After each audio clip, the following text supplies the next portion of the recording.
शन्नो मित्रश्चं वरुणः शन्नो भवत्वर्यमा शन्न इन्द्रो बृहस्पतिः शन्नो विष्णुरुक्रमः नमो ब्रह्मणे नमस्ते वायु त्वमेव प्रत्यक्षं ब्रह्मासि त्वमेव प्रत्यक्षं ब्रह्म वदिष्यामि ऋतं वदिष्यामि सत्यं वदिष्यामि तन्मामवतु तद्भक्तारमवतु अवतु माम् अवतु वक्तारम् ॐ शान्ति शान्ति शान्तिः अथ कृष्णयजुर्वेदीय तैत्तिरीयोपनिषदि आनन्दवल्ली तत्र अष्टमोऽनुवाकः ॐ सहनाववतु सहनौ भुनक्तु सह वीर्यङ्करवावहै तेजस्विनावधीतमस्तु मा विद्विषावहै ॐ शान्ति शान्ति शान्तिः ॐ यस्माज्जातं जगत् सर्वं यस्मिन्नेव प्रलीयते येनेदं धार्यते चैव तस्मै ज्ञानात्मने नमः यैरिमे गुरुभिः पूर्वं पदवाक्यप्रमाणतः व्याख्याताः सर्ववेदान्ताः तां नित्यं प्रणतोऽस्म्यहम् तैत्तिरीयकसारस्य मयाचार्यप्रसादतः विस्पष्टार्थरुचीनां हि व्याख्येयं सम्प्रणीयते श्रीमच्छङ्करभगवत्पूज्यपादमः सद्गुरुभ्यो नमः श्री श्री सच्चिदानन्देन्द्र सरस्वती सद्गुरुभ्यो नमः ಕೃಷ್ಣ ಯಜುರ್ವೇದದ ತೈತ್ತಿರೀಯೋಪನಿಷತ್ತಿನಲ್ಲಿ ಎರಡನೆಯ ಆನಂದವಲ್ಲಿ ಅದರಲ್ಲಿ 8ನೆಯ ಅನುವಾಕ ಅದರಲ್ಲಿ 4ನೆಯ ಮಂತ್ರವನ್ನ ನಾವು ವಿಚಾರ ಮಾಡುತ್ತಾ ಇದ್ದೇವೆ. ಅದರ ಕೊನೆಯ ಭಾಗಕ್ಕೆ ಬಂದಿದ್ದೇವೆ. ಏನು ವಿಚಾರ ಮಾಡಿದ್ದಾರೆ ಈ 4ನೇ ಮಂತ್ರದಲ್ಲಿ ಮತ್ತೆ ಹಿಂದೆ ಅಂತಂದ್ರೆ, ಈ ಪಂಚಕೋಶವನ್ನ ಹೇಳಿ ಎಲ್ಲಿಂದ ಅನ್ನಮಯಾತ್ಮನಿಂದ ಹಿಡಿದು ಆನಂದಮಯಾತ್ಮನವರೆಗಿನ 5 ಕೋಶಗಳನ್ನು ಹೇಳಿ ಮತ್ತು ಅನ್ನಮಯನಿಂದ ಹಿಡಿದು ಆನಂದಮಯನವರೆಗೆ ಸ್ಥೂಲ, ಸ್ಥೂಲತರ, ಸ್ಥೂಲತಮ, ಸ್ಥೂಲತಮ, ಸ್ಥೂಲತರ, ಸ್ಥೂಲ ಮತ್ತೆ ಸೂಕ್ಷ್ಮ ಮತ್ತೆ ಸೂಕ್ಷ್ಮತರ ಇವನ್ನು ಹೇಳಿದರು. ಯಾವುದು ಅತ್ಯಂತ ಸೂಕ್ಷ್ಮತರವಾಗಿರತಕ್ಕಂಥದ್ದು ಆನಂದಮಯ ಆತ್ಮ, ಎಲ್ಲದಕ್ಕಿಂತ ಸೂಕ್ಷ್ಮತರವಾಗಿರತಕ್ಕಂಥದ್ದು ಆನಂದಮಯ ಆತ್ಮ ಅಂತ ಹೇಳಿದರು. ಹೀಗೆ ಈ ಆನಂದಮಯ ಆತ್ಮನನ್ನು ಹೇಳಿದ್ದು ಯಾತಕ್ಕೋಸ್ಕರ? ಮುಂಚೆ ಏನು ಪ್ರತಿಜ್ಞೆ ಮಾಡಿದ್ರು? ಈ ವಲ್ಲಿಯ ಒಂದು ಪ್ರಾರಂಭದಲ್ಲಿ ಉಪಕ್ರಮ ಏನಾಗಿತ್ತು? ಬ್ರಹ್ಮವಿದಾಪ್ನೋತಿ ಪರಂ ಪ್ರವೇಶಾಭ್ಯುಕ್ತ ಅಂತಂತೇಳಿ ಅದನ್ನ ಹೇಳೋದಕ್ಕೆ ಹೊರಟು ಸತ್ಯಂ ಜ್ಞಾನವಂತಂ ಬ್ರಹ್ಮ ಅಂತ ಹೇಳಿ ಅದನ್ನ ಮುಂದುವರೆಸಿದ್ರು. ಯಾವುದಕ್ಕೆ? ಬ್ರಹ್ಮವಿದಾಪ್ನೋತಿ ಫಲಂ ಎಂಬುದಾಗಿ ಬ್ರಹ್ಮಜ್ಞಾನಕ್ಕೆ ಯಾವ ಒಂದು ಉತ್ಕೃಷ್ಟವಾದ ಫಲವನ್ನು ಹೇಳಿದ್ದರೋ ಆ ಒಂದು ಬ್ರಹ್ಮವನ್ನ ತಿಳಿಸಿಕೊಡುವುದಕ್ಕೋಸ್ಕರ ಹೊರಟಿದೆ ಅಂತ ಹೇಳಿ ಉಪಕ್ರಮಿಸಿದ್ರು. ಆದರೆ ಮಾಡಿದ್ದೇನು? ಅನ್ನಮಯ ಆತ್ಮನನ್ನು ಹಿಡಿಕೊಂಡ್ರು, ಅಲ್ಲಿಂದ ಆನಂದಮಯ ಆತ್ಮನವರೆಗೂ ಕರ್ಕೊಂಡು ಬಂದ್ರು. ಯಾತಕ್ಕೆ? ಇದು ಅಪ್ರಕೃತವಲ್ಲವೇ ಅಂತ ಪ್ರಶ್ನೆ ಹಾಕೊಂಡು, ಇಲ್ಲ ಇಲ್ಲ, ಇದು ಪೂರ್ಣವಾಗಿ ಪ್ರಕೃತವಾಗಿದೆ. ಯಾಕೆ ಅಂತಂದ್ರೆ, ಮುಂದೆ ಈ ಎಲ್ಲ ಪಂಚಕೋಶಗಳಿಂದಲೂ ಹೊರತಾಗಿರತಕ್ಕಂತಹ, ಪಂಚಕೋಶಗಳ ಸಂಬಂಧದ ಇಲ್ಲದೆ ಇರತಕ್ಕಂತಹ ಮತ್ತು ಪಂಚಕೋಶಗಳಿಗೂ ಸ್ವರೂಪವಾಗಿರತಕ್ಕಂತಹ ಇನ್ನೊಬ್ಬ ಆತ್ಮನನ್ನ ತಿಳಿಸಿಕೊಡುವುದಕ್ಕಾಗಿ ಈ 5 ಕೋಶ ಹೇಳಿದ್ರಲ್ಲ, ಅನ್ನಮಯದಿಂದ ಆನಂದ ಬರೋದು, ಇವು ವೇದಿಕೆಯನ್ನ ಸಿದ್ಧಪಡಿಸಿದ್ದೇವೆ ಅಷ್ಟೇ. ಯಾವುದಕ್ಕೆ? ಆ ಒಂದು ಪರಬ್ರಹ್ಮ ಈ ಪಂಚಕೋಶಗಳಿಗಿಂತಲೂ ಸೂಕ್ಷ್ಮತಮವಾಗಿ ಇವೆಲ್ಲದಕ್ಕೂ ಸ್ವರೂಪಭೂತವಾಗಿರತಕ್ಕಂತಹ ಬ್ರಹ್ಮ. ಯಾವ ಬ್ರಹ್ಮ ಅದು? ಯಾವ ಬ್ರಹ್ಮವನ್ನ ಮೊದಲು ನಾವು ಸತ್ಯಂ ಜ್ಞಾನಮನಂತ ಬ್ರಹ್ಮ ಎಂಬುವ ಲಕ್ಷಣದಿಂದ ಹೇಳಿ ಇಂತಹ ಬ್ರಹ್ಮವನ್ನ ಯಥಾವತ್ತಾಗಿ ತಿಳಿದುಕೊಂಡವನು ಪರಂ ಆಪ್ನೋತಿ, ಬ್ರಹ್ಮವಿತು ಪರಂ ಆಪ್ನೋತಿ ಅಂತ ಪ್ರತಿಜ್ಞೆ ಮಾಡಿದ್ದೆವೋ, ಅಂತಹ ಬ್ರಹ್ಮವನ್ನು, ಆ ಬ್ರಹ್ಮವನ್ನು ಹೇಳುವುದಕ್ಕಾಗಿ ಇದು ವೇದಿಕೆ, ಭೂಮಿಕೆ, ಇದು ಅಷ್ಟೇ ಅಂತ ಹೇಳಿ ಅದನ್ನು ಸಮರ್ಥನೆ ಮಾಡಿಕೊಂಡಿದ್ರು. ಆಮೇಲೆ ಏನಾಯ್ತು? ಸರಿ, ಈಗ ಆನಂದಮಯಾತನವನ್ನೇ ಹೇಳಿದ್ರಿ, ಎಲ್ಲ ಸ್ಥೂಲ ಆನಂದಮಯ ಅಂತ ಹೇಳ್ಬಿಟ್ರಿ. ಈ ಆನಂದಮಯ ಅಂತ ಹೇಳಿದ್ರೆ ಅವನಿಗಿಂತ ಇನ್ನೊಬ್ಬ ಆತ್ಮ ಇದ್ದಾನೆ ಅಂತ ಹೇಳಿದ್ರು. ಅದಕ್ಕೆ ಈಗ ಅಂತಹ ಒಬ್ಬ ಆತ್ಮ, ಅಂತಹ ಒಂದು ಬ್ರಹ್ಮ, ಆ ವಿಷಯದಲ್ಲಿ, ಬ್ರಹ್ಮದ ವಿಷಯದಲ್ಲಿ ಏನ್ ಮಾಡಿದ್ರು? ಈ ಅನುಪ್ರಶ್ನೆಗಳು ಅಂತ ಹೇಳಿ 3 ಅನುಪ್ರಶ್ನೆಗಳನ್ನ ಹಾಕಿದ್ರು. ಅದರಲ್ಲಿ ಆ 3 ಅನುಪ್ರಶ್ನೆಗಳು ನೋಡಿದ್ದಾಯ್ತು. ಅದ್ಯಾವುದದು ಅಂತಂದ್ರೆ, ಅಸನ್ನೇವ ಸ ಭವತಿ ಅಸದ್ ಬ್ರಹ್ಮೇ ತ್ರಿವೇದ ಚೇತ್ ಅಂತ ಹೇಳಿ ಪ್ರಾರಂಭ ಮಾಡಿಕೊಂಡು, ಈ ಬ್ರಹ್ಮ ಇದೆಯೋ ಅಥವಾ ಇಲ್ಲವೋ ಅಂತಕ್ಕಂಥದ್ದು ಒಂದು ಅನುಪ್ರಶ್ನೆ. ಬ್ರಹ್ಮವು ಇದೆಯೋ ಇಲ್ಲವೋ ಅಂತ ಒಂದು. ಎರಡನೇದು ಯಾವುದು? ಮುಂದೆ ಹೇಳಿದ್ರಲ್ಲ, ಯಾವುದು? ಉತ ವಿದ್ವಾನ್ ಅಮುಂ ಲೋಕಂ ಪ್ರೇತ್ಯ, ಉತ ಅವಿದ್ವಾನ್ ಅಮುಂ ಲೋಕಂ ಪ್ರೇತ್ಯ ಅಂದ್ರೆ, ಅವಿದ್ವಾನ್ ಅಂದ್ರೆ ಏನು? ಈ ಬ್ರಹ್ಮವನ್ನ ಯಥಾವತ್ತಾಗಿ ತಿಳಿಯದವನು ಅಂತ ಅರ್ಥ. ಅಜ್ಞಾನಿ, ಅವಿದ್ವಾನ್. ಅವನು ಬ್ರಹ್ಮವನ್ನ ಪಡೆಯುತ್ತಾನೋ ಅಂದ್ರೆ ಬ್ರಹ್ಮಜ್ಞಾನ ಪ್ರಾಪ್ತಿ ಆಗುತ್ತೋ ಇಲ್ಲವೋ ಅನ್ನತಕ್ಕಂಥದ್ದು ಎರಡನೆಯ ಪ್ರಶ್ನೆ. ಮತ್ತೆ ಮೂರನೆಯ ಪ್ರಶ್ನೆ ಏನಾಗಿತ್ತು? ಅಲ್ಲಿ ಇದಿರ್ತಾರೆ, ಯಾವುದು? ಆಹೋ ವಿದ್ವಾನ್ ಲೋಕಂ ಪ್ರೇತ್, ಆಹೋ ವಿದ್ವಾನ್, ಅಲ್ಲಿ ಉತ ಅವಿದ್ವಾನ್. ಅವಿದ್ವಾನ್ ಆಯ್ತು, ಇಲ್ಲಿ ವಿದ್ವಾನ್ ಅಂದ್ರೆ ಬ್ರಹ್ಮವನ್ನ ಯಥಾವತ್ತಾಗಿ ತಿಳಿದವನು ಆ ಬ್ರಹ್ಮವನ್ನು ಪಡೆಯುತ್ತಾನೋ ಇಲ್ಲವೋ ಅಂತ ಮೂರನೇ ಪ್ರಶ್ನೆ. ಈ 3 ಪ್ರಶ್ನೆಗಳನ್ನು ಎತ್ತಿದ್ರು. ಯಾಕೆ? ಬ್ರಹ್ಮವಿದನು ಅಂದ್ರೆ ಅಜ್ಞಾನಿಯು, ಬ್ರಹ್ಮವಿದನ ಅಲ್ಲದವನು ಅಂದ್ರೆ ಅಜ್ಞಾನಿ. ಅಜ್ಞಾನಿಯು ಪಡೆಯುವುದಿಲ್ಲ ಅಂದ್ರೆ ಅಜ್ಞಾನಿನೇ ಬೇರೆ ಬಂತು, ಜ್ಞಾನಿ ಬೇರೆ. ಹೀಗೆ ಏನಾದರೂ ಒಂದು ಈ ತಾರತಮ್ಯ ಉಂಟೆ ಅಜ್ಞಾನಿ ಜ್ಞಾನಿ ಅಂತ. ಅಜ್ಞಾನಿ ಎಂಬತಕ್ಕಂತಹ ಒಂದು ಜೀವ ಇದೆಯಾ? ಎಲ್ಲ ಪ್ರಶ್ನೆ ಬರುತ್ತೆ ನೋಡಿ. ಯಾಕೆ? ನೀವು ಹೇಳ್ತಾ ಇದ್ದೀರಿ ಏಕಮೇವಾದ್ವಿತೀಯಂ ಬ್ರಹ್ಮ ಸತ್ಯಜ್ಞಾನವಂತಂ ಬ್ರಹ್ಮ ಅಂತ ಹೇಳ್ತಾ ಇದ್ದೀರಿ, ಎಲ್ರೂ ಬ್ರಹ್ಮ ಸ್ವರೂಪೆ.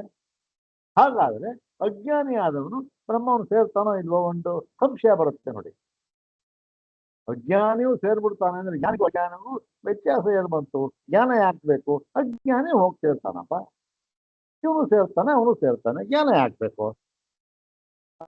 ಇವೆಲ್ಲ ಬರುತ್ತಲ್ಲ, ಇದು ಪ್ರಶ್ನೆ ಹಾಕೊಂಡು 3 ಪ್ರಶ್ನೆಗಳು. ಬ್ರಹ್ಮವು ಇದೆಯೋ ಇಲ್ಲವೋ ಅಂತ ಒಂದು ಪ್ರಶ್ನೆ, ಮತ್ತೆ ಈ ಅವಿದ್ವಾಂಸನು ಬ್ರಹ್ಮವನ್ನ ಯಥಾವತ್ತಾಗಿ ತಿಳಿಯದವನು ಬ್ರಹ್ಮವನ್ನು ಪಡೆಯುತ್ತಾನೋ ಇಲ್ಲವೋ ಅಂತಕ್ಕಂಥ ಎರಡನೇ ಪ್ರಶ್ನೆ, ಮತ್ತೆ ಬ್ರಹ್ಮವನ್ನು ಯಥಾವತ್ತಾಗಿ ತಿಳಿದವನು ಅವನು ಯಾರು? ಜ್ಞಾನಿ, ವಿದ್ವಾನ್. ಅವನು ಬ್ರಹ್ಮವನ್ನು ತಿಳಿಯುತ್ತಾನೋ ಇಲ್ಲವೋ ಅಂತಕ್ಕಂಥದ್ದು ಮೂರನೇ ಪ್ರಶ್ನೆ ಅಂತ ಕೇಳಿ ಅಥಾತೋನು ಪ್ರಶ್ನೆ ಪ್ರಾರಂಭ ಮಾಡಿಕೊಂಡು ಅಲ್ಲಿಂದ ಈ ಬ್ರಹ್ಮವು ಇದಾನೆಯೋ ಇಲ್ಲವೋ ಅಂತ ಅನ್ನೋದನ್ನೆಲ್ಲ ಹೇಳ್ಕೊಂಡು ಬಂದು ಇದ್ದಾನೆ ಅಂತ ಸಿದ್ಧ ಮಾಡಿ ಹೇಳಿದ್ರು. ಈಗ ಇನ್ಯಾವುದು ಬಾಕಿ ಇರತಕ್ಕಂಥದ್ದು ಎರಡು ಪ್ರಶ್ನೆಗಳು ಬಾಕಿ ಇದೆ, ಅದಕ್ಕೆ ಸಮಾಧಾನವನ್ನು ಹೇಳಬೇಕು. ಸಮಾಧಾನವನ್ನು ಹೇಳಿ ಮತ್ತೆ ಈ ಒಂದು ಬ್ರಹ್ಮಜ್ಞಾನ ಇದೆಯಲ್ಲ, ಇದರ ಒಂದು ಫಲ ಅಂತಕ್ಕಂಥದ್ದನ್ನು ಹೇಳಬೇಕು. ಆ ಭಾಗವನ್ನ ಇವಾಗ ಶಂಕರ ಭಗವತ್ಪಾದರು ತಮ್ಮ ಭಾಷೆಯಲ್ಲಿ ತಿಳಿಸ್ಕೊಡ್ತಾ ಇದ್ದಾರೆ. ಆ ಭಾಗ ನೋಡೋಣ. ಈಗ ಆ ಒಂದು ಹಿಂದಿನ ಒಂದು ಆ ಮಂತ್ರ ಇದೆಯಲ್ಲ, ಆ 4ನೇ ಮಂತ್ರ, ಅದನ್ನು ಒಂದ್ಸರಿ ಹೇಳ್ಕೊಂಡು ಸ ಯಶ್ಚಾಯಂ ಪುರುಷೇ ಯಶ್ಚಾಥವಾದಿತ್ಯೇ ಅಯ ಏವಂ ವಿತ್ ಸ ಏಕಃ ಅಂತ ಅವನೊಬ್ಬನೇ ಅಂತೇಳಿ ಅವನ ಪತ್ರ ಇತ್ತು ಈ ಮಂತ್ರ. ಇದಕ್ಕೆ ಈ ಉಪಸಂಹಾರ ರೂಪವಾಗಿ ಇನ್ನೆರಡು ಪ್ರಶ್ನೆಗಳಿಗೆ ಉತ್ತರವನ್ನು ಹೇಳಬೇಕಾಗಿದೆ. ಅಸ್ತಿ ವಾ ನಾಸ್ತಿ ಏತದ್ ಬ್ರಹ್ಮ ಅಂತ ಹೇಳಿ, ಬ್ರಹ್ಮಕ್ಕೆ ಅಸ್ತಿ ಅಂತ ಹೇಳಿ ಅದನ್ನು ಸಿದ್ಧ ಮಾಡಿದ್ದಾಯಿತು. ಎರಡು ಪ್ರಶ್ನೆ ಇದೆ, ಅದನ್ನು ಈಗ ಹೇಳ್ತಾ ಇದ್ದಾರೆ. ಅದು ಏನ್ ಪ್ರಶ್ನೆ ನೋಡೋಣ. ಇದು ಪ್ರಶ್ನೆ ಗೊತ್ತಾಗಿದೆ ನಮಗೆ, ಹೇಗೆ ಉತ್ತರ ಹೇಳ್ತಾರೆ ನೋಡೋಣ. ಇನ್ನು 8ನೇ ಭಾಷೆನಾಗ ಅಸ್ತಿ ನಾಸ್ತಿ ಇತಿ ಅನುಪ್ರಶ್ನೋ ವ್ಯಾಖ್ಯಾತಃ. ಒಂದನೇ ಮೂರನೇ ಪ್ರಶ್ನೆ ಇತ್ತಲ್ಲ, ಒಂದನೇ ಅನುಪ್ರಶ್ನೆ ಅಸ್ತಿ ನಾಸ್ತಿ ಏನು ಬ್ರಹ್ಮ ಏತದ್ ಬ್ರಹ್ಮ ಯಥೋಕ್ತ ಲಕ್ಷಣ ಬ್ರಹ್ಮ ಅಸ್ತಿ ವಾ ನವ ಇದು ಸಂಶಯ. ಇದೆಯೋ ಇದೊಂದು ಸಂಶಯ. ಅದಕ್ಕೇನು ಇತಿ ಇದು ಪ್ರಥಮ ಅನುಪ್ರಶ್ನ. ಅದು ಮೊದಲ ಸಹ ಪ್ರಥಮ ಅನುಪ್ರಶ್ನ ವ್ಯಾಖ್ಯಾತಃ. ಅದನ್ನ ಇಲ್ಲಿ ಹೇಳಿದ್ದಾಯ್ತು. ಇಷ್ಟೊಂದು ಕಾರಣ ಕೊಟ್ರಲ್ಲ, ಹೇಳಾಯ್ತು. ಏನು ಕಾರಣ ಏನ್ ಕೊಟ್ಟಿದ್ರು ನೋಡಿ, ಒಂದೇ ಒಂದು ವಾಕ್ಯದಲ್ಲಿ ಇಷ್ಟೊಂದು ಇಲ್ಲಿವರೆಗೆ ವಿಚಾರ ಮಾಡಿದ್ವ ನಾವು, ಎಲ್ಲಾನು ಹೇಳಿಬಿಟ್ಟು ಭಗವತ್ ಏನು ಅದನ್ನ ವ್ಯಾಖ್ಯಾನ ಮಾಡಿದ್ದಾಯ್ತು. ಬ್ರಹ್ಮವು ಇದೆಯೋ ಇಲ್ವೋ ಅಂತ ಹೇಳಿ ವ್ಯಾಖ್ಯಾನ ಏನಂತ ಏನ್ ಮಾಡಿದ್ವಿ, ಇದೆ ಅಂತ ಸಿದ್ಧ ಮಾಡಿ ಆ ಇದೆ ಅನ್ನೋದ ಕಾರಣವನ್ನ ಏನ್ ಹೇಳಿದ್ವಿ ಅಂದ್ರೆ, ಕಾರ್ಯ ರಸ ಲಾಭ ಪ್ರಾಣನ ಅಭಯ ದರ್ಶನೋಪಪತ್ತಿಭ್ಯ ಅಸ್ತ್ಯೇವ ತದಾಕಾಶಾದಿ ಕಾರಣಂ ಬ್ರಹ್ಮ ಇತಿ ಅಪಾಕೃತೋ ಅನುಪ್ರಶ್ನ ಏಕಃ. ಏನು ನೋಡಿ ಪದ ವಾಕ್ಯ ರಚನೆ ನೋಡಿ, ಏನು ಹೇಳಿದ್ರು ನೋಡಿ. ನಾವು ಬ್ರಹ್ಮವನ್ನ ಇದೆ ಎಂಬುದಾಗಿ ಸಿದ್ಧ ಮಾಡಿ ತೋರಿಸಿದ್ದೇವೆ. ಇಷ್ಟವರೆಗೂ ಕೂಡ ಒಂದೇ ಒಂದು ಆ ವಾಕ್ಯ ಹೇಳ್ಬಿಟ್ರು. ಹೇಗೆ ಸಿದ್ಧ ಮಾಡಿದ್ದೇವೆ ಅಂದ್ರೆ, ಕಾರ್ಯ ರಸ ರಸೋ ವೈಸಃ ರಸಗಕ್ಷ್ಯಾಂ ಲಬ್ಧಾಂತಿ ಭವತಿ ಇದೆಯಾ, ಕಾರ್ಯ ರಸ ಲಾಭ ಮತ್ತೆ ಆ ಕಾರ್ಯ ರಸಲಾಭ ರಸಗಕ್ಷೇವಾಯಂ ಲಬ್ಧ್ವಾ ಅಂತ ಇದೆಯಲ್ಲ, ಅದು ರಸಲಾಭ. ರಸಲಾಭ ಮತ್ತೆ ಇನ್ಯಾವುದು ಪ್ರಾಣನ ದೇವಾನ ಪ್ರಾಣ ಅಂತಿದೆ, ಅದು ಅಲ್ಲಿ ಪ್ರಾಣನ ಮತ್ತೆ ಅಭಯ ಅಭಯಂ ಇದು ಕೊನೆಯ ಮಂತ್ರ ನಾವು ನೋಡಿದ್ದಲ್ಲ, ಅದು ಅದೃಶ್ಯನಾತ್ಮೆ ಅಂದ್ರೆ ಅಭಯಂ ಪ್ರತಿಷ್ಠಾಂ ವಿಂದತೆ ಅಂತ ಹೇಳಿದ್ರೆ, ಇಷ್ಟೆಲ್ಲ ಕಾರಣದಲ್ಲಿ ಕಾರಣವನ್ನು ಕೊಟ್ಟು ಅಭಯದ ದರ್ಶನ ಆಗಿಲ್ಲ, ಅದನ್ನ ಉಪಪತ್ತಿಭ್ಯ ಇವೆಲ್ಲ ನ್ಯಾಯದಿಂದ ಇವೆಲ್ಲ ಸತ್ಯದಿಂದ ಏನಾಗಿದು, ಈ ಒಂದು ಆಕಾಶಾದಿ ಕಾರಣಂ ಬ್ರಹ್ಮ, ಈ ಆಕಾಶವೇ ಮುಂತಾದ ಎಲ್ಲ ಭೂತಗಳಿಗೂ ಕಾರಣವಾಗಿರತಕ್ಕಂಥ ಈ ಬ್ರಹ್ಮ, ಅದ್ಯಾವ ಬ್ರಹ್ಮ ಅದು, ತಸ್ಮಾದ್ವಾಯೇ ತಸ್ಮಾದಾತ್ಮನ ಆಕಾಶ ಭೂತಃ ಅಂತ ಹೇಳಿ, ಈ ಆಕಾಶವು ಇವನಿಂದ ಹುಟ್ಟಿದೆ ಇದರಿಂದ ಹುಟ್ಟಿದೆ ಅಂತ ಹೇಳಿ, ಇದರಿಂದ ಯಾವುದರಿಂದ ಬ್ರಹ್ಮವಿದಾಪ್ನೋತೆ ಪರಮ ಅಂತ ಹೇಳಿ ಯಾವ ಲಕ್ಷಣದಿಂದ ಬ್ರಹ್ಮವನ್ನು ಹೇಳಿದ್ದರೋ, ಸತ್ಯಂ ಜ್ಞಾನಮಂತ ಬ್ರಹ್ಮ ಅಂತ ಆ ಬ್ರಹ್ಮ ಅಂತ ಹೇಳಿ, ಈ ಒಂದು ಇದು ಕಾರ್ಯ ರಸಲಾಭ ಪ್ರಾಣನ ಅಭಯ ದರ್ಶನ ಈ ಎಲ್ಲ ಕಾರಣಗಳನ್ನು ಕೊಟ್ಟು ಈ ಆಕಾಶಕ್ಕೂ ಕಾರಣವಾಗಿರತಕ್ಕಂತಹ ಬ್ರಹ್ಮವನ್ನ ಇದೆ ಎಂಬುದಾಗಿ ಹೇಳಿ, ಅಪಾಕೃತ ಏಕ ಅನುಪ್ರಶ್ನ. ಅಪಾಕೃತ ಅಂದ್ರೇನು, ಆ ಒಂದು ಪ್ರಶ್ನೆ ಇದೆಯಲ್ಲ ಅದನ್ನ ನಿವಾರಿಸಿದ್ದಾಯಿತು. ಅದೇನು? ಸಮಾಧಾನದ ಮೂಲಕ ನಿವಾರಿಸಿದ್ದಾಯಿತು ಅದನ್ನ.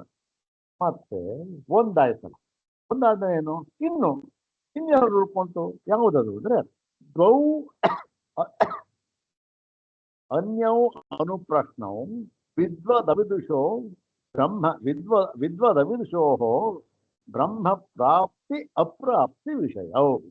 ಇದು ಎರಡು ಈ ಅನುಪ್ರಶ್ನೆ ಉಳ್ಕೊಂಡಿದೆ. ಯಾವುದದು?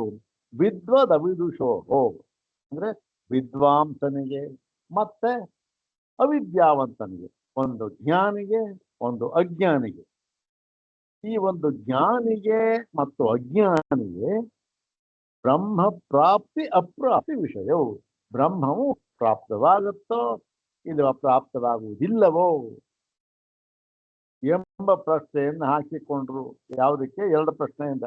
ಯಾರು? ಈ ಅಜ್ಞಾನಿಯು ಬ್ರಹ್ಮವನ್ನು ಪಡೆಯುತ್ತಾನೋ ಇಲ್ಲವೋ ಅಂತಕ್ಕಂಥದ್ದು ಒಂದು ಪ್ರಶ್ನೆ, ಮತ್ತೆ ಜ್ಞಾನಿಯು ಬ್ರಹ್ಮವನ್ನು ಪಡೆಯುತ್ತಾನೋ ಇಲ್ಲವೋ ಅಂತಕ್ಕಂಥದ್ದು ಇನ್ನೊಂದು ಪ್ರಶ್ನೆ. ಆ ಇನ್ನೊಂದು ಪ್ರಶ್ನೆ ಇದೆಯಲ್ಲ ಅದು ಮೂರನೆಯ ಪ್ರಶ್ನೆ. ಮೂರನೆಯ ಪ್ರಶ್ನೆ ಕೊನೆಯ ಪ್ರಶ್ನೆ. ಹೀಗೆ ಇದೇನು ನೋಡಿ, ಇಲ್ಲಿ ಹೇಗೆ ಭಾಷೆ. ಮೊದಲನೆಯದು ಅಸ್ತಿವಾನವ ಇದೆಯೋ ಇಲ್ವೋ. ಎರಡನೆಯ ಪ್ರಶ್ನೆ ಆ ಒಂದು ಅಜ್ಞಾನಿಯು ಬ್ರಹ್ಮವನ್ನು ಸೇರುತ್ತಾನೆಯೋ ಇಲ್ಲವೋ.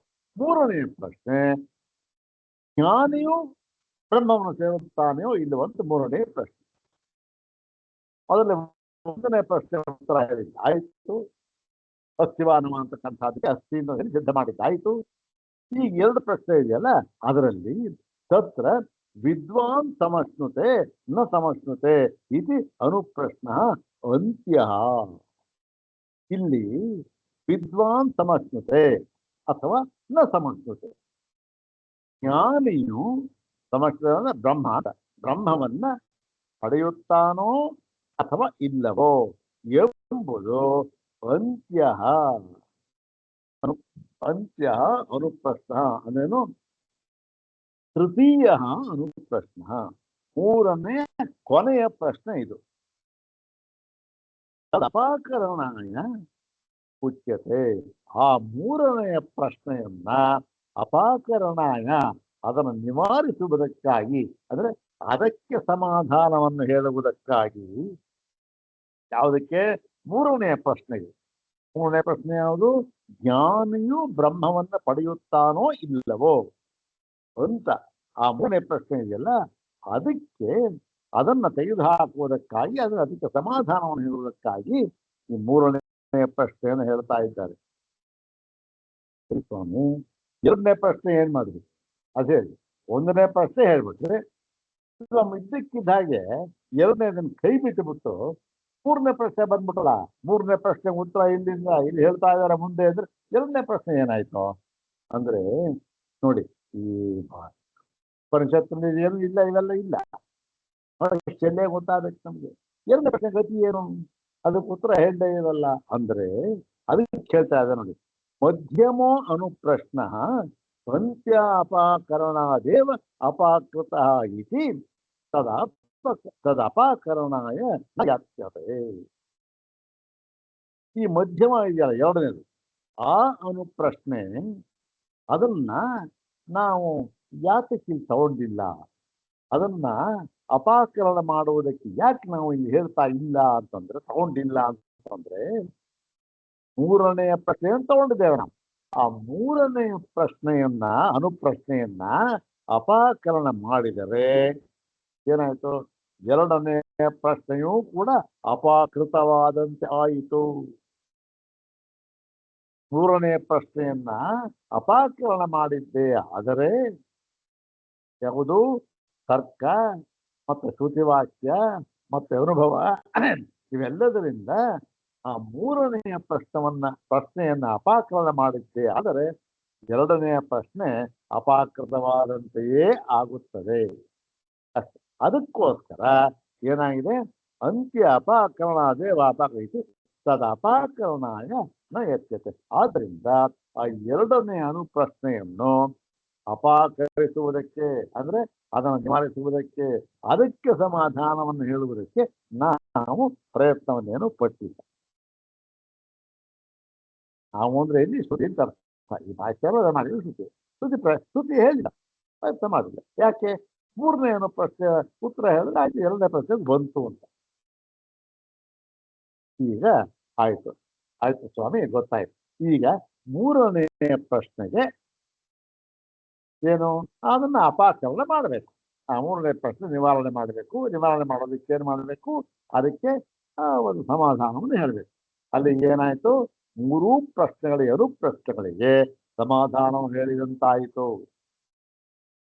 ಆ ಮೂರನೇ ಪ್ರಶ್ನೆ ಇದೆಯಲ್ಲ, ಜ್ಞಾನಿಯು ಬ್ರಹ್ಮವನ್ನು ಪಡೆಯುತ್ತಾನೋ ಇಲ್ಲವೋ ಅಂತಕ್ಕಂಥದ್ದು, ಅದೇನಾಗಿದೆ?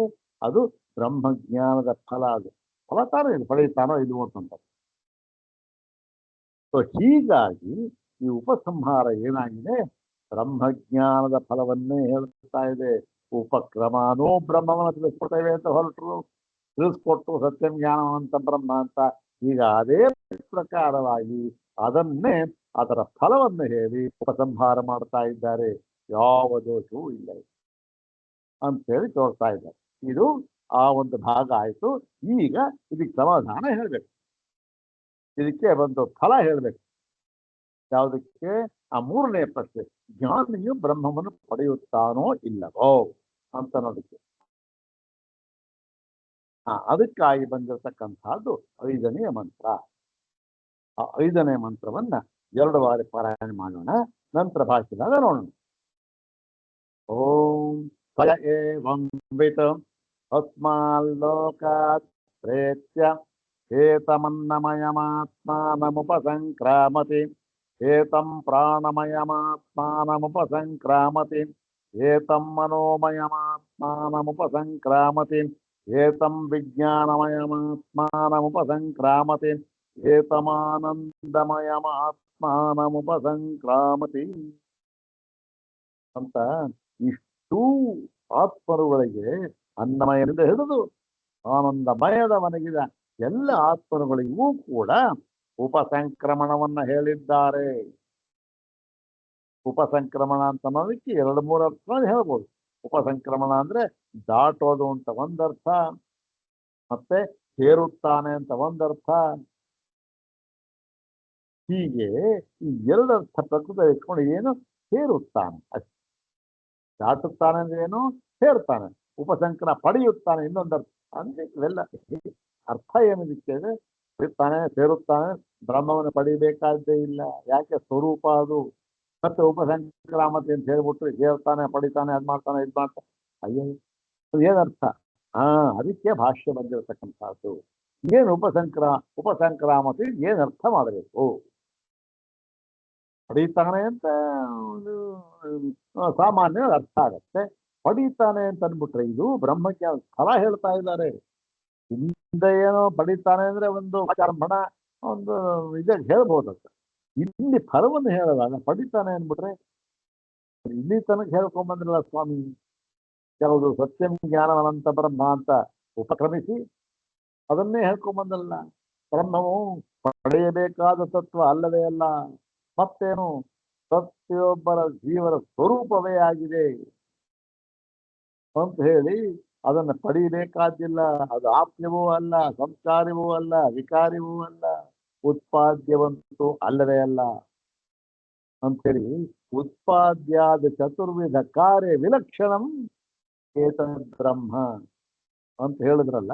ಈಗೇನು ಪಡಿಬೇಕು ಅಂತ ಹೇಳ್ತಾ ಇದ್ರ ಸ್ವಾಮಿ ಅಂದ್ರೆ, ಅದಕ್ಕೆ ಹೇಳ್ತೇವಪ್ಪ, ಅದಕ್ಕೆ ಸಮಾಧಾನ ಅಂತೇಳಿ ಭಾಷ್ಯವಾಗಿ ಹೇಳ್ತಾರೆ. ಇನ್ನೊಂದ್ಸರಿ ಆ ಒಂದು ಮಂತ್ರ ಪಾರಾಯಣ ಮಾಡೋಣ. ಸ್ವಯ ಏವಂ ವಿತ್ ಅಸ್ಮಾಲ್ಲೋಕಾತ್ ಪ್ರೇತ್ಯ ಏತಮನ್ನಮಯಮಾತ್ಮಾನಮುಪಸಂಕ್ರಾಮತಿ ಏತಂ ಪ್ರಾಣಮಯಮಾತ್ಮಾನಮುಪಸಂಕ್ರಾಮತಿ ಏತಂ ಮನೋಮಯಮಾತ್ಮಾನಮುಪಸಂಕ್ರಾಮತಿ ಏತಂ ವಿಜ್ಞಾನಮಯಮಾತ್ಮಾನಮುಪಸಂಕ್ರಾಮತಿ ಏತಮಾನಂದಮಯಮಾತ್ಮಾನಮುಪಸಂಕ್ರಾಮತಿ. ಸಹ ಯಃ ಏವಂ ವಿತ್ ಅಂದ್ರೆ ಆ ಯಾವನು, ಏವಂ ವಿತ್ ಅಂದ್ರೇನು? ಈ ರೀತಿಯಾಗಿ ಬ್ರಹ್ಮವನ್ನು ತಿಳಿದುಕೊಂಡಿರುವನೋ. ಈ ರೀತಿಯಾಗಿ ಮುಂದೆ ಹೇಳ್ತಾರೆ. ಈ ರೀತಿ ಹಿಂದೆ ಹೇಳಿತ್ತು, ಈಗ ಹೇಳ್ತಾರೆ. ಈ ಅವನು ಏನ್ ಮಾಡ್ತಾನೆ ಅವನಿಗೆ ಅಂದ್ರೆ ಉಸ್ಮಾನ್ ಲೋಕಾತ್ ಪ್ರೇತ್ಯ ಅಂದ್ರೆ ಏನು? ಪ್ರ ಇತ್ಯ ಈ ಲೋಕದಿಂದ ಹೊರಟು ಹೋಗಿ ಆಯ್ತು ಅನ್ನೋ ಶರೀರ ತ್ಯಾಗ ಮಾಡ್ದ ಏನು ಹೊರಟು ಹೋಗಿ. ಇವಕ್ಕೆಲ್ಲ ಏನ್ ಅರ್ಥ ಅಂತ ಮುಂದೆ ಹೇಳ್ತಾಳೆ, ಸೊಗಸಾಗಿ ಹೇಳ್ತಾರೆ. ಈ ಲೋಕ ಹೊರಟು ಹೋಗಿ ಏನ್ ಮಾಡ್ತಾರೆ? ಏತಮ ಅನ್ನಮಯ ಮಾತ್ಮಾನು ಈ ಲೋಕ ಹೊರಡ್ತಾನೆ. ಹೊರಡ್ಬಿಟ್ಟು ಏನ್ ಮಾಡ್ತಾನೆ? ಹೊರಟುಬಿಟ್ಟು ಏನ್ ಮಾಡ್ತಾನೆ? ಅನ್ನಮಯಾತ್ಮಾನಂ ಅನ್ನಮಯಾತ್ಮನನ್ನು ಉಪಸಂಕ್ರಾಮತಿ ಸೇರಿಕೊಳ್ಳುತ್ತಾನೆ, ಪಡೆದುಕೊಳ್ಳುತ್ತಾನೆ. ಮತ್ತೆ ಅಲ್ಲಿಂದ ಏನ್ ಮಾಡ್ತಾನೆ? ಪ್ರಾಣಮಯಾತ್ಮನನ್ನು ಸೇರಿಕೊಳ್ಳುತ್ತಾನೆ. ಅಂದ್ರೇನು? ಉಪಸಂಕ್ರಾಮತಿ ಈ ಅನ್ನಮಯಾತ್ಮನನ್ನು ದಾಟಿ ಪ್ರಾಣಮಯಾತ್ಮ ಸೇರ್ಕೊಳ್ತಾನೆ. ಮತ್ತೆ ಪ್ರಾಣಮಯಾತ್ಮನ ದಾಟಿ ಏನ್ ಮಾಡ್ತಾನೆ? ಮನೋಮಯಾತ್ಮ ಅವನ್ ದಾಟ್ತಾನೆ. ವಿಜ್ಞಾನಮಯ ಅವನ್ ದಾಟ್ತಾನೆ. ಆ ಏನು ದಾಟೋದು ಹೋಗು ಇವೆಲ್ಲ ಏನಿದೆ? ಎಲ್ಲಿಗೆ ದಾಟ್ತಾನೆ? ದಾಟೋಚಾರಿ ಎಲ್ಲ ಇಲ್ಲಿ ಸ್ವಲ್ಪ ಅರ್ಥ ಇವೆಲ್ಲ ಹೇಳ್ತೇವೆ ಅಂತ ಹೇಳ್ಬಿಟ್ಟು ಹೀಗೆ ಈ ಮಂತ್ರಕ್ಕೆ ಅರ್ಥ ಆಯ್ತಲ್ಲ. ದಾಟ್ಕೊಂಡು ಆನಂದಮಯ ಆತ್ಮನ ಉಪಸಂಕ್ರಾಮತಿ ಅಂದ್ರೇನು? ಆನಂದಮಯ ಆತ್ಮನನ್ನು ಪಡೆದುಕೊಳ್ಳುತ್ತಾನೆ ಅಂತ ಹೇಳಿದ್ರು. ಏನ್ ಅರ್ಥ ಇದಕ್ಕೆ ಅಂದ್ರೆ ಹೇಳ್ತಾರೆ ನೋಡಿ.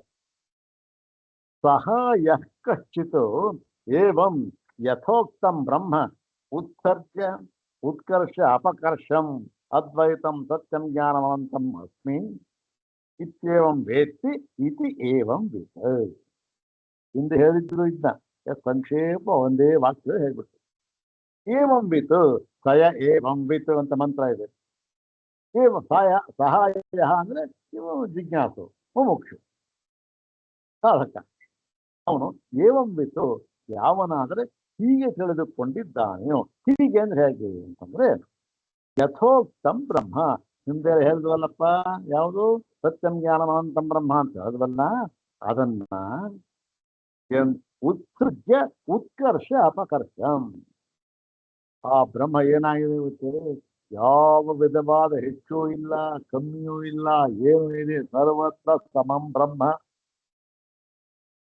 ಯಾವಾಗಲೂ ಕೂಡ ಎಲ್ಲ ಏಕರೂಪಂ ಬ್ರಹ್ಮ, ಒಂದೇ ರೂಪ ಇರ್ತಕ್ಕಂಥ ಸಮ. ಅಲ್ಲೇನು ಉಚ್ಚ ವಚ ಉಚ್ಚ ಅವಚ, ಮೇಲು ಕೀಳು ಅಂತಿಲ್ಲ, ಉತ್ಕರ್ಷ ಅಪಕರ್ಷ ಅಂತ ಇಲ್ಲ, ಏನು ಒಬ್ಬುವುದು ತಗ್ಗುವುದು ಅಂತ ಇಲ್ಲ, ಮತ್ತೆ ಯಾವ ವಿಕಾರವೂ ಇಲ್ಲದೆ ಇರತಕ್ಕಂತಹ ಅದ್ವೈತಂ ಸತ್ಯಂ ಜ್ಞಾನಂ ಅನಂತಮ. ಅದ್ವೈತವು ಸತ್ಯವು ಜ್ಞಾನ ಸ್ವರೂಪವೂ ಆಗಿರತಕ್ಕಂತಹ ಅನಂತ. ಇವೆಲ್ಲ ಸತ್ಯ ಜ್ಞಾನ ಅನಂತ ಬ್ರಹ್ಮ ಅಂತ ನೋಡಿದಿವಲ್ಲ. ಇಂತಹ ಅಸ್ಮಿ ಆ ಬ್ರಹ್ಮವು ನಾನಾಗಿದ್ದೇನೆ ಎಂಬುದಾಗಿ ಏವಂ ವೇತ್ತಿ ಹೀಗೆಂದು ಯಾವನು ತಿಳಿಯುತ್ತಾನೋ ಅವನನ್ನ ಹೇಳಿದ್ದಾರೆ ಇಲ್ಲಿ ಏವಂ ವಿತು ಅಂತ. ಮತ್ತು ಏವಂ ಶಬ್ದಕ್ಕೆ ಪ್ರಕೃತ ಪರಾಮರ್ಶಾರ್ಥತ್ವ. ಏವಂ ಈ ರೀತಿಯಾಗಿ ಪ್ರಕೃತ ಪರಾಮರ್ಶಾರ್ಥತ್ವ. ಈ ರೀತಿಯಾಗಿ ಏನು? ಪ್ರಕೃತ ಯಾವುದಿದು? ಬ್ರಹ್ಮವನ್ನ ಕುರಿತು ಹೇಳ್ತಾ ಇದ್ದೇವೆ ನಾವು. ಅದರಲ್ಲೂ ಪ್ರಕೃತ ಯಾವುದು? ಬ್ರಹ್ಮಜ್ಞಾನದ ಫಲವನ್ನು ಹೇಳ್ತಾ ಇದ್ದೇವೆ ನಾವು. ಆ ಪ್ರಕರಣಕ್ಕೆ ಸಂಬಂಧಪಟ್ಟಂತೆ ಇಲ್ಲಿ ಬಂದಿದೆ ಏವಂ ಅಂತಕ್ಕಂಥದ್ದು ಬಂದಿದೆ ಅಂತ. ಆಯ್ತು, ಏನದು ಅಂತಂದ್ರೆ ಅದಕ್ಕೆ ಹೇಳ್ತಾ ಇದ್ದಾರೆ, ಅಸ್ಮಾನ್ ಲೋಕಾತ್ ಪ್ರೇತ್ಯ. ಈ ಲೋಕದಿಂದ ಪ್ರೇತ್ಯ, ಈ ಲೋಕವನ್ನು ಬಿಟ್ಟು, ಈ ಲೋಕದಿಂದ ಹೊರಟು. ಪ್ರೇತ್ಯ ಅಂದ್ರೆ ಏನ? ಅದು ಅಸ್ಮಾನ್ ಲೋಕಾತ್ ಪಂಚಮಿ ಅಪಾದಾನ ಅಂತಂದ್ರೆ ಏನು? ಅಪಾದಾನ ಅಂತಂದ್ರೆ ಒಂದು ಸಾರಿ ಬಿಟ್ಟ ಮೇಲೆ ತಿರ್ಗಾ ಅದಕ್ಕೆ ಸೇರ್ಕೊಳ್ಳೋ ಹಾಗಿಲ್ಲ. ತಿರ್ಗಾ ಒಂದ್ಸರಿ ಸೇರ್ಕೊಳ್ಳೋ ಹಾಗೆ ಇದ್ದಿದ್ರೆ ಆವಾಗ ಏನ್ ಮಾಡ್ಬೇಕಾಯ್ತು? ಅದನ್ನ ತೃತೀಯ ವಿಭಕ್ತಿಯಿಂದ ಹೇಳಬೇಕಾಗಿತ್ತು. ಆದ್ರೆ ಇಲ್ಲಿ ಪಂಚಮಿ ವಿಭಕ್ತಿಯಿಂದ ಹೇಳೋದ್ರಿಂದ ಒಂದ್ಸರಿ ಬಿಟ್ಟ ಮೇಲೆ ಮುಗಿದಾಯ್ತು, ಅಪಾದಾನ ಮುಗಿದಾಯ್ತು. ಹಾಗೆ ವೃಕ್ಷಾತ್ ಫಲಂ ಪತತಿ, ಮರದಿಂದ ಹಣ್ಣು ಬೀಳುತ್ತದೆ. ಅಲ್ಲಿವಾಗೇನು? ವೃಕ್ಷಾತ್ ಅಂತ ಹೇಳಬೇಕು, ವೃಕ್ಷೇಣ ಅಂತ ಹೇಳಬಾರದು. ವೃಕ್ಷೇಣ ಅಂದ್ರೂ ಆಗುತ್ತೆ. ವೃಕ್ಷದಿಂದ, ಮರದಿಂದ ಫಲವು ಬೀಳುತ್ತದೆ, ಆ ವೃಕ್ಷೇಣ ಹೇಳಬಾರದು. ಯಾಕೆ? ವೃಕ್ಷಾತ್ ಅಂತ ಅಪಾದಾನ ಉಪಯೋಗಿಸ್ಬೇಕು. ಪಂಚಮಿ ಯಾಕೆ? ಹಣ್ಣು ಒಂದ್ಸರಿ ಬಿದ್ದ ಮೇಲೆ ಮರದಿಂದ ತಿರುಗಲ್ಲಿ ಹೋಗಿ ಅಂಟ್ಕೊಳ್ಳೋ ಸಂದರ್ಭ ಇಲ್ಲವೇ ಇಲ್ಲ, ಯಾವ ಕಾರಣಕ್ಕೂ ಸೇರೋದಿಲ್ಲ, ಮುಗಿದಾಯ್ತು. ಆ ಕಾರಣದಿಂದ ಅಪಾದಾನ ಪಂಚಮಿ. ಇನ್ನು ಏನಿದ್ದಾರೆ ನೋಡಿ, ಅಸ್ಮಾನ್ ಲೋಕ ಶ್ರೇಷ್ಠ, ಈ ಲೋಕವನ್ನ ಬಿಟ್ಟು ಇಲ್ಲಿ ಬಿಟ್ಬಿಟ್ಟ, ತಿರುಗಾ ಇಲ್ಲಿ ಬಿಟ್ಬಿಟ್ಟದಲ್ಲಿ ತಾಳೆ ಏನೋ ಬಿಟ್ಬಿಟ್ಟು ವಾಪಸ್ ಬರುತ್ತೆ. ಇಲ್ಲ, ವಾಪಸ್ ಬರ್ಬೇಕಾದ್ರೆ ಬೇರೆ ಜನ್ಮ ಬೇರೆ, ಅದು ಬೇರೆ ದಿವಸ ತಿರುಗ ಒಂದ್ಸರಿ ಬಿಟ್ಟ ಮೇಲೆ ಅದೇ ಶರೀರದಿಂದ ಈ ಲೋಕಕ್ಕೆ ಬರ್ತಾನೆ. ಯಾಕೆ ಸುತ್ತವ್ರು ವಾಪಸ್ ಬರೋದಿಲ್ಲ. ದೃಷ್ಟಾದೃಷ್ಟ ಇಷ್ಟ ವಿಷಯ ಸಮುದಾಯೋ ಹಿ ಅಯಂ ಲೋಕ. ಆಯ್ತು, ಈ ಲೋಕ ಲೋಕ ಅಂದ್ರೆ ಏನು? ಲೋಕ ಬಿಟ್ಟು ಅಂತ ಹೇಳಿದ್ರು. ಲೋಕ ಅಂದ್ರೆ ಬರೀ ಭೂಲೋಕ. ನಾವೆಲ್ಲರೂ ಭೂಲೋಕ ಅಂತಾನೆ. ಇಲ್ಲಿಂದ ಹೋದ್ಮೇಲೆ ಬರೀ ಭೂಲೋಕ. ನಾನು ಭೂಲೋಕ ಅಲ್ಲ ನೋಡಿ, ಅರ್ಥ ಹೇಗೆ ಮಾಡ್ತಾರೆ. ಅಸ್ಮಾನ್ ಲೋಕ ಅಂದ್ರೆ ಈ ಲೋಕದಿಂದ ಅಂದ್ರು. ಈ ಲೋಕದಿಂದ ಅಂದ್ರೆ ಬರೀ ಬಹಳ ಪರಿಚ್ಛಿನ್ನವಾಗಿ ನೀವು ಈ ಭೂಲೋಕದಲ್ಲಿ ಇರತಕ್ಕಂಥವ್ರನ್ನ ಮಾತ್ರ ತಿಳಿಬೇಡಿ. ಇಲ್ಲಿರೋನು ಅಷ್ಟೇ. ಯಾವ ಲೋಕದಲ್ಲಿ ಲೋಕ ಲೋಕ ಅಂದ್ರೆ ದೃಷ್ಟ ಅದೃಷ್ಟ ಇಷ್ಟ ವಿಷಯ ಸಮುದಾಯೋ ಹಿ ಅಯಂ ಲೋಕ. ಇಷ್ಟೇ ಲೋಕ ಅಂದ್ರೆ ಅದು ಭೂಲೋಕ, ಭೂರ್ಲೋಕ, ವಲ್ಲೋಕ, ಮಹೋಲೋಕ, ಜನಲೋಕ, ತಪೋಲೋಕ ಇರ್ಬೋದು, 7 ಲೋಕ, ಅಥವಾ ವಿತಲ ಸುತ್ತಲಪ, ಕೆಳಗಡೆ ಅಧೋಲೋಕ ಇರ್ಬೋದು. ಯಾವುದೇ ಲೋಕ ಇದ್ರೂ ಕೂಡ ಅದ್ರಲ್ಲಿ ಇರ್ತಕ್ಕಂಥ ಏನು? ದೃಷ್ಟ ಅದೃಷ್ಟ ಅಂದ್ರೆ ಏನು? ದೃಷ್ಟ ಅಂತಂದ್ರೆ ಈಗ ನಮ್ಮ ಕಣ್ಣಿಗೆ ಕಾಣ್ತಕ್ಕಂಥ ಅದೃಷ್ಟ, ದೃಷ್ಟ ಫಲ. ಅದೃಷ್ಟ ಫಲ ಅಂದ್ರೆ ಕಾಣಿಗೆ ಯಾವಾಗಲೂ ಆಗ್ತಕ್ಕಂಥ ಅದೃಷ್ಟ ಫಲ. ಇದು ಯಾವುದು? ಇಷ್ಟ ವಿಷಯ. ಇಷ್ಟ ವಿಷಯ ನಮಗೇನು ಬೇಕಾಗಿದೆ ಅದು. ಅದ್ಯಾವುದು? ದೃಷ್ಟ ಆಗಿರ್ಬೋದು, ಅದೃಷ್ಟ ಆಗಿರ್ಬೋದು. ಇಷ್ಟ ವಿಷಯ ಬೇರೆ ಯಾವ್ದೋ ಲೋಕಕ್ಕೆ ಹೋಗ್ಬೇಕು, ಅದು ಇಷ್ಟ ವಿಷಯ. ಅದು ಅದೃಷ್ಟ. ಅದೃಷ್ಟ ನಾವು ನೋಡೋಕ್ಕಾಗೋದಿಲ್ಲ ಅಲ್ವಾ? ಅದು ಎಲ್ಲಿದ್ರು ಅಷ್ಟೇ. ಇಂದ್ರ ಲೋಕದಲ್ಲಿದ್ದವನು ಅದು ಇನ್ನೊಂದು ಲೋಕಕ್ಕೆ ಹೋಗ್ಬೇಕಾದ್ರೆ ಅವನಿಗೆ ಇನ್ನೊಂದು ಲೋಕ ಅದೃಷ್ಟ ಅವನಿಗೆ. ಹೀಗೆ ಅದೃಷ್ಟ ಇಷ್ಟ ವಿಷಯ ಸಮುದಾಯ, ಏನೋ ಒಂದು ಸಮುದಾಯ ಇದೆಯಲ್ಲ, ಅದನ್ನ ನಾವು ಲೋಕ ಅಂತ ಹೇಳ್ತಾ ಇದ್ದೇವೆ. ಬರೀ ಭೂಲೋಕ ಮಾತ್ರ ಅಲ್ಲ, ಮುಚ್ಚರು ಮಾತ್ರ ಅಲ್ಲ. ಲೋಕ ಅಂದ್ರೆ ಇಷ್ಟೇ. ದೃಷ್ಟಾದೃಷ್ಟ ವಿಷಯ ಸಮುದಾಯ, ಇಷ್ಟ ವಿಷಯ ಸಮುದಾಯ ಲೋಕ. ಇಲ್ಲಿದ್ದ ಇದನ್ನ ಬಿಟ್ಟು ದೃಷ್ಟಾದೃಷ್ಟ ಇಷ್ಟ ವಿಷಯ ಸಮುದಾಯ ಇದೆಯಲ್ಲ, ಇದನ್ನು ಬಿಟ್ಟು ಅಸ್ಮಾತ್ ಲೋಕಾತ್ ಪ್ರೇತ್ಯ, ಈ ಲೋಕದಿಂದ ಬಿಟ್ಟು ಮತ್ತು ಪ್ರೇತ್ಯ ಪ್ರತ್ಯಾವೃತ್ಯ ನಿರಪೇಕ್ಷೋ ಭೂತ್ವ. ಪ್ರತ್ಯಾವೃತ್ಯ ಅಂದ್ರೆ ಇಲ್ಲಿಂದ ಹೋದ, ಭೂಲೋಕ ಅಂತ ಅರ್ಥ ಮಾಡಬೇಕಾಗಿಲ್ಲ. ಯಾವುದೋ ಲೋಕಕ್ಕೆ ಹೋದ, ಅಲ್ಲಿಂದ ಇನ್ನೊಂದು ಲೋಕಕ್ಕೆ ಏನಾದ್ರು ಅಲ್ಲಿಗೆ ವಾಪಸ್ ಹೋದ ಇನ್ನೊಂದು ಲೋಕಕ್ಕೆ. ಪ್ರತ್ಯಾವೃತ್ಯ ನಿರಪೇಕ್ಷೋ ಭೂತ, ಯಾವ ಅಪೇಕ್ಷೆಯೂ ಇಲ್ಲದೆ, ಏವಂ ಯಥಾ ವ್ಯಾಖ್ಯಾತಂ ಅನ್ನಮಯ ಆತ್ಮಾನಂ ಉಪಸಂಕ್ರಾಮತಿ. ಇದು ಯಾವ್ದು ಲಕ್ಷಣ? ಇದು ಅನ್ನಮಯಾತ್ಮ. ಅನ್ನಮಯಾತ್ಮ ಅನುಭವಿಸ್ತಕ್ಕಂಥದ್ದು ಯಾವುದು? ಇಷ್ಟೇ. ದೃಷ್ಟ ಅದೃಷ್ಟ ಇಷ್ಟ ವಿಷಯ ಸಮುದಾಯ ಅನ್ನಮಯಾತ್ಮನಿಗೆ ಇರ್ತಕ್ಕಂಥ ಒಂದು ವ್ಯಾಪ್ತಿ. ಅದನ್ನ ಬಿಟ್ಟು ಏನು ಅರ್ಥ? ಏನು? ವಿಷಯ ಜಾತಂ ಅನ್ನಮಯಾತ್ ಪಿಂಡಾತ್ಮನೋ ವ್ಯತಿರಿಕ್ತಂ ನ ಪಚತಿ. ವಿಷಯದ ಸಮೂಹ ಇದೆಯಲ್ಲ, ಬೇಕಾಷ್ಟು ವಿಷಯಗಳು, ಅದು ಯಾವುದು? ಆ ರೂಪವಾಗಿ ವಿಷಯದ ಸಮೂಹ ಇದು ಅನ್ನಮಯಾತ್ಮ. ಅದು ಪಿಂಡಾತ್ಮ ಯಾವುದು? ಅನ್ನಮಯಾತ್ಮ. ಪಿಂಡಾತ್ಮ, ಪಿಂಡ ಅಂದ್ರೆ ಶರೀರ, ಶಾರೀರಾತ್ಮ ಇದ್ದಾನಲ್ಲ, ಅದಕ್ಕಿಂತ ವ್ಯತಿರಿಕ್ತಂ ನ ಪಶ್ಯತಿ. ಈ ಶಾರೀರ ಆ ಅನ್ನಮಯಾತ್ಮನನ್ನು ದಾಟುತ್ತಾನೆ ಏನು? ಅನ್ನಮಯಾತ್ಮ ಸೇರುತ್ತಾನೆ ಅಂದ್ರೆ ಏನು? ಅನ್ನಮಯಾತ್ಮನ ಉಪಸಂಕ್ರಾಮತಿ ಉಪಯುಕ್ತಾನೆ ಏನು ಅಂದ್ರೆ, ಅವನು ಅನ್ನಮಯಾತ್ಮನಿಗಿಂತ ಭಿನ್ನವಾಗಿ ಏನನ್ನೂ ಕಾಣುವುದಿಲ್ಲ. ಅಂದ್ರೇನು? ಅನ್ನಮಯಾತ್ಮನಲ್ಲಿ ಏಕೀಭಾವ. ಹೇಗೆ ಪರಮಾತ್ಮನಲ್ಲಿ ಏಕೀಭಾವ, ಇವ ಅನ್ನಮಯಾತ್ಮ ಏಕೀಭಾವವನ್ನು ಹೊಂದ್ತಾನೆ. ಅದಕ್ಕಿಂತ ಬೇರೆಯಾಗಿ ವ್ಯತಿರಿಕ್ತವಾಗಿ ಏನು ಎಲ್ಲವೂ ಅನ್ನಮಯಾತ್ಮ ಅಂತ ತಿಳ್ಕೊಳ್ತಾರೆ. ಸರ್ವಂ ಸ್ಥೂಲಭೂತಂ ಅನ್ನಮಯಮಾತ್ಮಾನಂ ಪಶ್ಯತಿ. ಎಲ್ಲ ಈ ಒಂದು ಸ್ಥೂಲಭೂತ ಆಗಿರ್ತಕ್ಕಂಥ ಅನ್ನಮಯ ಆತ್ಮ ಎಂಬುದಾಗಿ ನಾವು ಕಲ್ತ್ಕೊಳ್ತಾರೆ. ಅತಃ ಅಭ್ಯಂತರಂ ಏತಂ ಪ್ರಾಣಮಯಂ ಸರ್ವ ಅನ್ನಮಯಾತ್ಮಸ್ಥಂ ಅವಿಭಕ್ತಂ. ಅದಕ್ಕಿಂತ ಅದರೊಳಗೆ ಇರ್ತಕ್ಕಂಥ ಹೊರಗಡೆ ಅದಕ್ಕಿಂತ ಸೂಕ್ಷ್ಮ ಇರತಕ್ಕಂಥದ್ದು ಏತಂ ಪ್ರಾಣಮಯಂ.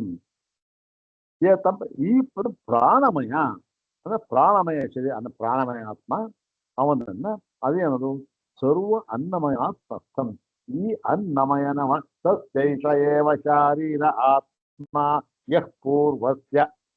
ಪೂರ್ವದಾತ್ಮ ಇವನ ಆತ್ಮ ಶರೀರ, ಪೂರ್ವ ಶರೀರ ಇವನ ಆತ್ಮ. ಇವನು ಅನ್ನಮಯನಿಗೆ ಅನ್ನಮಯ ಆತ್ಮನಿಗೆ ಇವನು ಪ್ರಾಣಮಯ ಸ್ವರೂಪ, ಪ್ರಾಣಮಯ ಆತ್ಮನಿಗೆ ಮನೋಮಯ ಸ್ವರೂಪ. ಹೀಗೆ ಇದು ಇದೆಯಲ್ಲ, ಇದು ಅದೇ ಪ್ರಾಣಮಯ ಇದು ಅವಿಭಕ್ತ ಅಂದ್ರೆ ವಿಭಕ್ತವಾಗದೇ ಇರತಕ್ಕಂಥದ್ದು.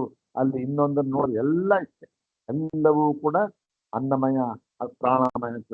ಮತ್ತೆ ಅಥ ಏತಂ ಇದೇ ರೀತಿ ಎಲ್ಲಾನು ಅಥ ಏತಂ ಮನೋಮಯಂ ವಿಜ್ಞಾನಮಯಂ ಆನಂದಮಯಂ ಆತ್ಮಾನಂ ಹೀಗೆ ಎಲ್ಲವನ್ನೂ ಕೂಡ ಪ್ರಾಣ ಆಯಿತು.